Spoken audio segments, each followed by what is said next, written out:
If there's one thing I complain about more than my hemorrhoids, it's Fallout 4. Not that it's a game I don't enjoy, and it's not that it's a bad game. It's that it reminds me of Nick Cage wearing John Travolta's face. It feels like Far Cry 3 took the appearance and themes of earlier Fallout games and absorbed them through osmosis. This creature left the important parts of those games behind in favour of the tasty bits, the sweet Nuka-Cola songs and Super Mutants, among other visual memes. At first I actually enjoyed Fallout 4, but after my initial playthrough things started to slip through the cracks. The first thing I realised was that I dreaded the sight of these fucking things. Why? Because it means that the location I wanted to explore was completely irrelevant, empty, lifeless. There was nothing to explore because it was just another location the game expected me to build my own town. At the most you'll find a sweet porno mag, which would be fine if there were more actual settlements for me to find other than poorly located city and crackhead town, and it would have been nice to have quests with multiple choices, more than maybe 3 times during the game, considering it's an RPG. But it would seem that murder is all we can do, which is fine, but you have to pick your franchises wisely.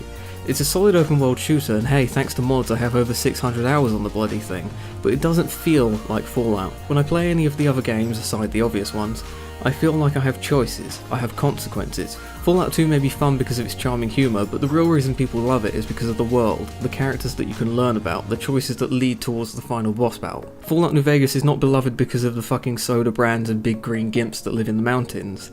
It's because of the branching quests and morally ambiguous choices. I could take Rainbow Six Siege and paint it all up with vault suits and laser guns, and hell, it would still be a fucking great shooter, but no fan would look at it and go, this is the Fallout game I wanted. Let's compare one of the first quests from the ever circle-jerked Fallout New Vegas with one of the earliest from Fallout 4. In Ghost Town Gunfight, you're presented with the opportunity to protect a small town from a group of cunts trying to steal their Yu-Gi-Oh cards. Dependent on how you've built your character, you can go through a number of skill checks to recruit a number of different townsfolk to help you in their own unique way. You could also of course join the cunts and attack the town for the sweet blue eyes, or there's the option of helping one side and then killing the after anyways, because you're a sadist. In a very similar quest in Fallout 4, you find a group of people in need of help because blah blah something about Pokemon cards. In order to deal with this situation, you have one singular option, which is to kill all the cunts without any attempt at communicating. You can't turn on the quest givers because they're all immortal, and there are no skill checks or build specific things in the quest whatsoever. Now stop right there typing that comment, I know, yeah. It's just one quest and blah blah blah, raiders are objectively bad.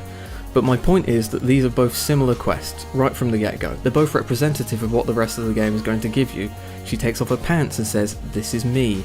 In one game she has a dick, and in the other she doesn't. And it's not on me to judge whether you like girls with or without the penis. They look the same, but they function differently. And some people are cool with that, and other people prefer the classic formula. The weapon customization system is fucking great though, I can't fault them for that. I always felt like that would be a good addition to the universe, and Far Harbor seemed like a big step up story-wise from what the main game gives. I think that Bethesda themselves have started to realise that they may have George Lucas'd this.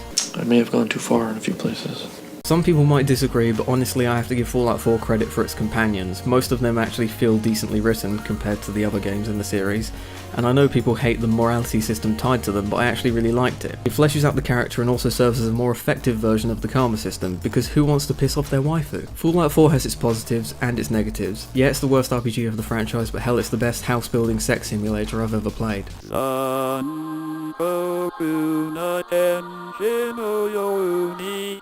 Show